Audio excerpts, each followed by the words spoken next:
So let's try and see what we can do with lattice, mesh, shell, and the align command with clone. So let's create a cylinder, something different. Let's just take that. We already have segments. We already have segments created. So we have these segments, and then we can give it a radius, and let's give it like 120 meters. So that's what we can create. And if you want, just make that 10. The radius more narrow would be nice. Let's even try and bend this. So we will use the bend command, where yeah, I could bend it. We could bend it like so. That's what we will bend it to. So if you see, this is what it's bend command. I would just like to align it a little bit here and align it a little bit here. So this is the original. I would just like to change the color to blue, okay, a little lighter color. Now let's use the command clone, and we copy it, I change the color to a lighter shade, and then let's do another clone. Let's select this original one, and let's do another clone. That's cylinder 3, and let's just pull it out, and let's change the color to,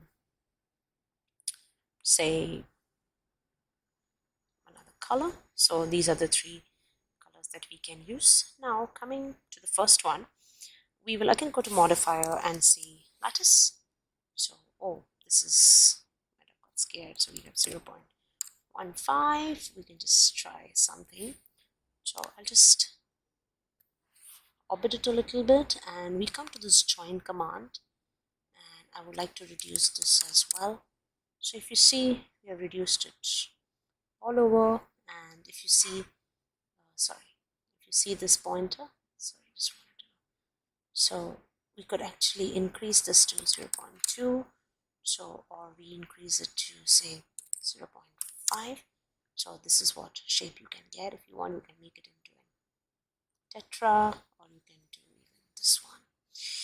So we will keep this as it is. So this is what we have created with lattice. Now I want to make this into a transparent form. So underneath clone, there's something called as object materials. We go to see-through, and we say okay. So if you see, you can see the see-through material. Now coming further down to this one, we can go into mesh select, and just select some parts of it. Go to, after mesh select, go to polygons, select some polygons from here, and say some from here, and if you want,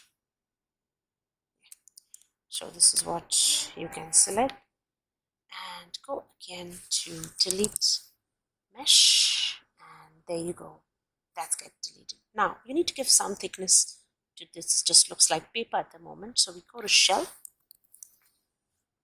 and we get a thickness. If you see this here, because this is, and if you want, you can reduce it over here, the parameters inner outer, and we create 0.015 parameter. Now with this, let's try and see if we can merge all these 3 with an align command. So command, select this. So let's select the align command, and I select the align command, and I select this align command, and then I select the other object that I want to align, and obviously I need to keep my X, Y, and Z axis on, and say finish. So this is what happens with this one. Now we need to align this one to this.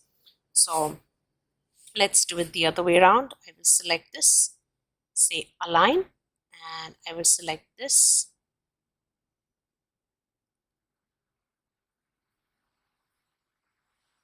and X, Y, Z, and say sorry.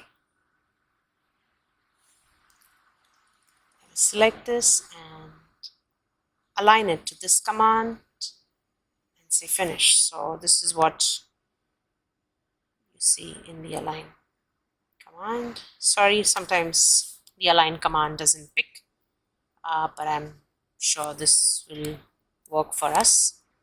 And this is what you can create a different shape.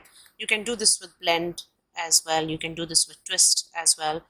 I mean, I won't try anything, but if you just do a square and you pull this and then you go ahead and just use a twist command, which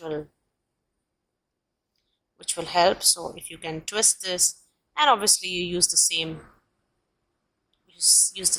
whatever method you've used for this cylinder, just to again repeat, when you creating such twists, you need to go to box and create better segments. Try and create some better segments so that you have a smoother surface. Just keep that in mind.